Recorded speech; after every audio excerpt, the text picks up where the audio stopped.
Well, this area was discovered in 1857, I believe it was, John Gregory. And he started, which of course caused all the activity around the Bates Hunter and that whole area.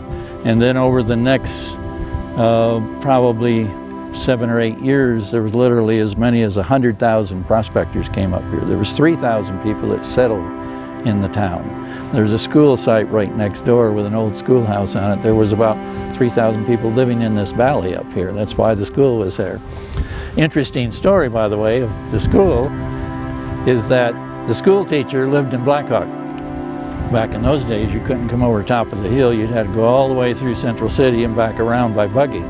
So she would climb up to the entrance of the National Tunnel, and the miners would put a blanket in the ore cart and wheel her 3,000 feet underground to the 485-foot level, and then raise her up to come over and teach school.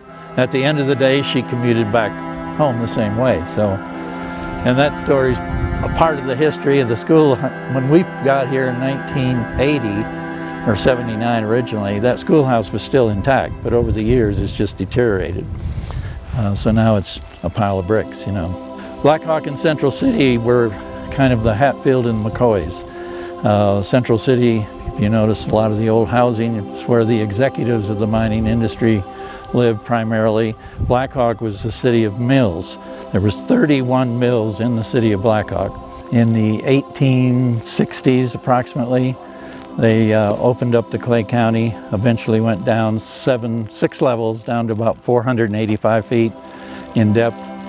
And at that time, they hit water, much like other mines have water issues. So what they did is they stopped and drilled a tunnel all the way out to Blackhawk, 3,000 feet.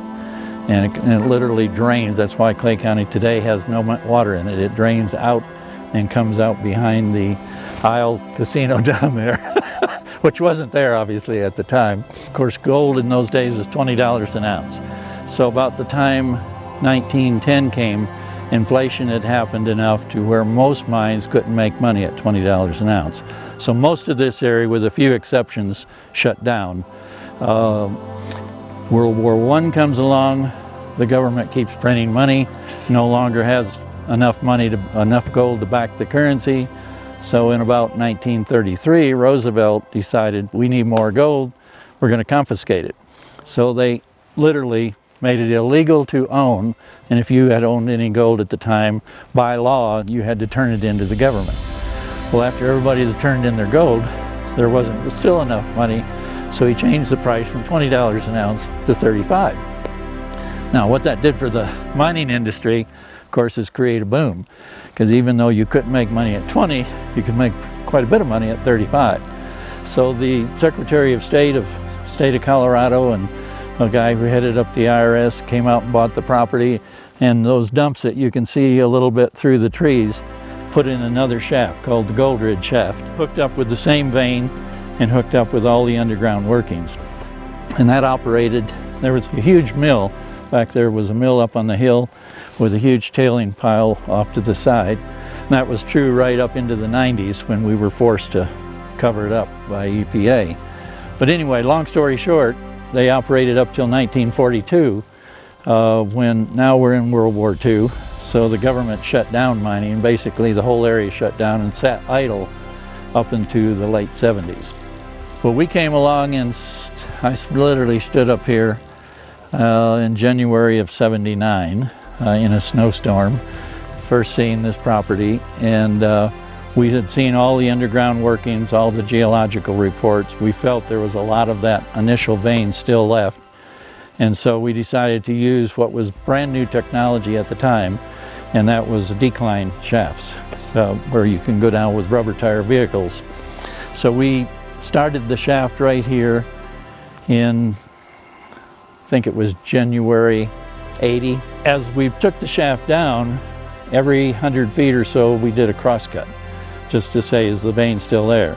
And in the process, you go down till you get to the end of the property, make a turn and come back. Literally that shaft decline comes back under us and goes all the way back to connect with the shaft back there. And then was designed to turn and just keep going down. So you literally run rubber tire vehicles down as deep as you want to dig it. So we went about 2,400 feet into the ground and went down about 300 feet in depth.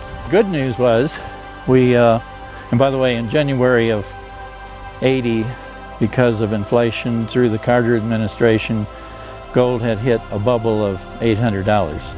We didn't know it was a bubble at the time, so we spent a lot of money, a couple $1 million up here in 1980 dollars, and dug this for about a year and a half, confirmed the original vein, and discovered 2 additional veins. The bad news was the bubble had burst and gold was back down to $250. So it sat idle for a few years. And glad to have GS Mining now reopening it and capitalizing on what we found many, many years ago.